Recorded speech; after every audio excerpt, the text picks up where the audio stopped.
viewers, welcome back to another episode of Zoa Tank Boys. Today, we're gonna do some maintenance and add a new friend. Let's go.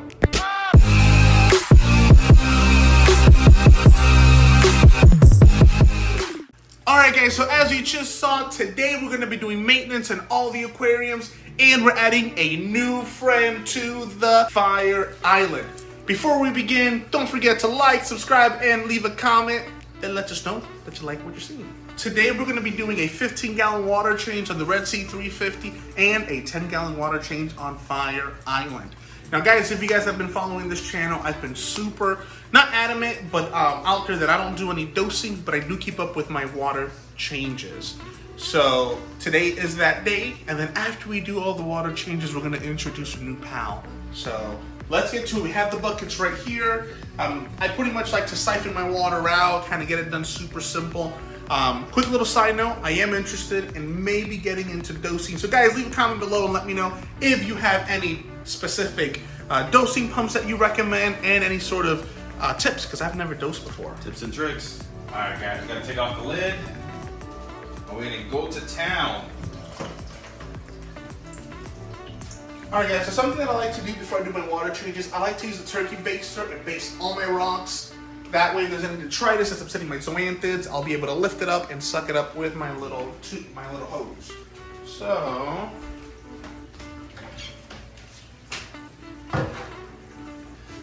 got my little pump here, my little baster. We just start basting the rock work. As you guys can see, some detritus is coming off of the rock work, off of the zoas. Oh wait, I gotta turn off my ATO, because we do not want to start topping off. So basically by doing this, he wants to simultaneously take up all the detritus and put it into that bucket there to take it out of the water column.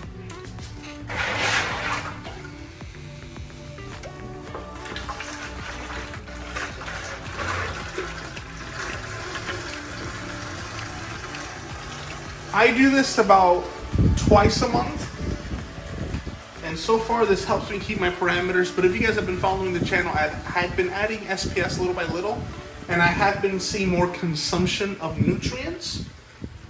So that's something I do want to keep out. For my nitrates, just steadily about 20, at the most 25 ppms.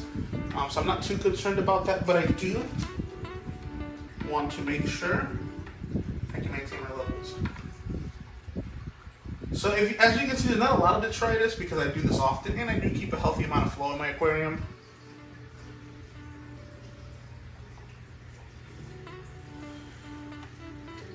All right, that's good. All right, very good.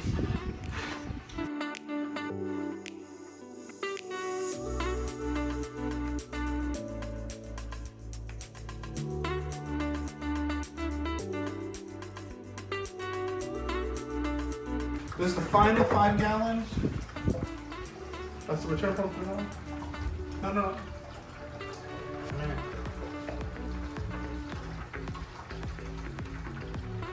And then we're gonna top this off, clean the socks, clean the skimmer, and then we're good.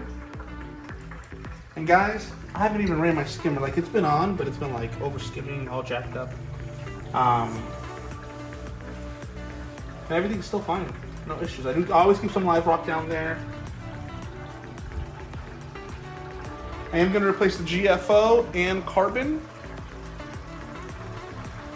But yeah, I do this once a month. I replace the media once a month, and I do the water changes twice a month. I've never had any issues just doing this. And the reason I say that is I think that you can get away with it just doing your water changes. Well, the more SPS you have, the more consumption of nutrients you have, of course. The more dosing you need. You'll need a dose. All right, that's good. Oops. Good. Turn my return pump on. This is one reason why I love having an aquarium with a sump, because there's all the lefty lifting for me. I'm weird. I always taste my water because in the past I have filled it back up with Oro, and I do not want to do that. Of course, you can use a refractometer. Meter. Refractometer. Is it refractometer or refractometer?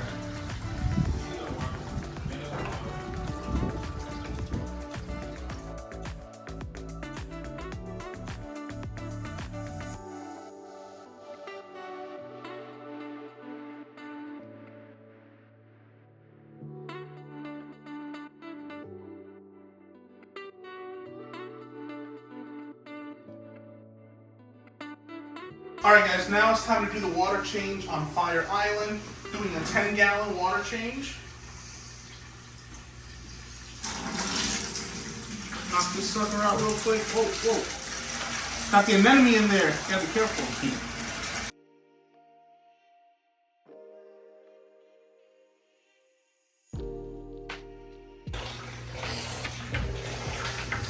He's sucking, huh?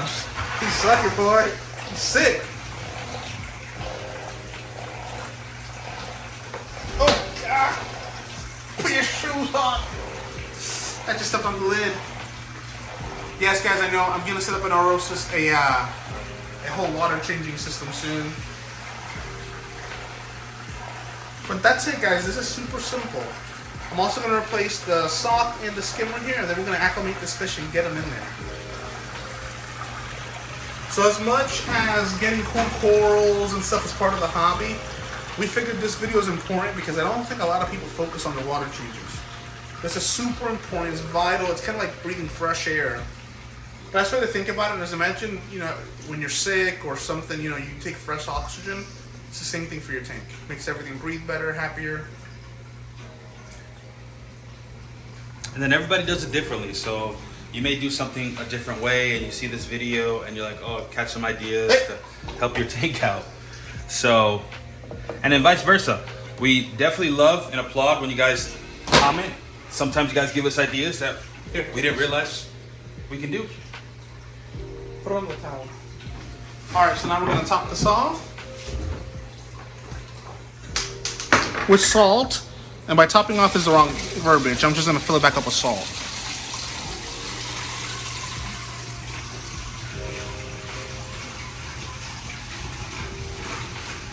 And one thing I'm super big on is keep it simple.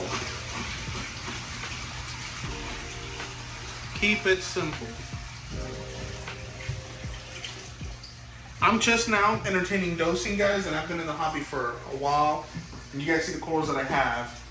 But to me, you gotta take your time. If you just started in the hobby and you just have like 2-3 corals, you're probably not consuming all your nutrients yet, all your parameters, right? Your alkalinities, calcium to be dosing every single day, right? That's just me.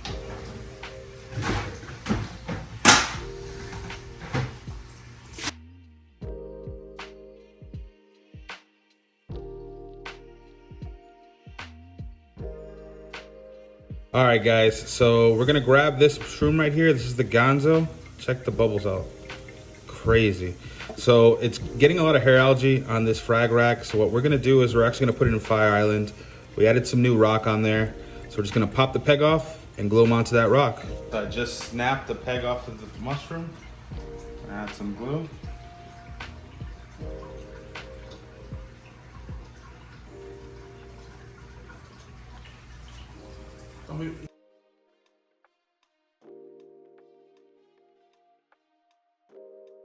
Okay, reefers, so now's the time to put our little buddy into Fire Island.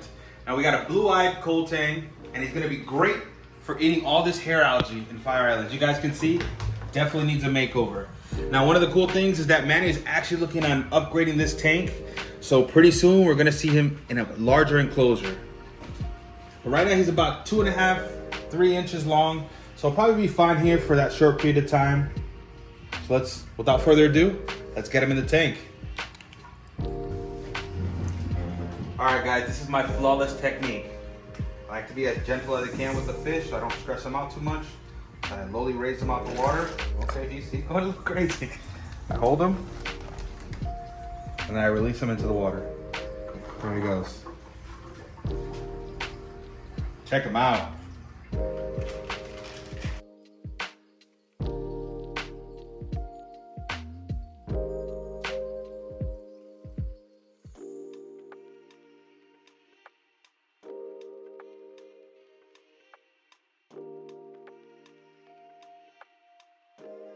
Alright, Reefers, before we end this video, we want to make sure we give you a shout out. So this week's shout out goes to Daniel P.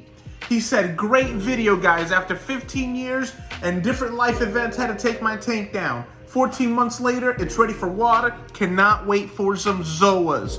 So don't forget, guys, leave a comment. We read all of them and we want to give you guys shout outs, so don't forget to do it. With that being said, don't forget to like, subscribe, and leave a comment. We hope you enjoyed this week's episode of Zoa Tank Boys. Till next time, Zoa Tank Boys out.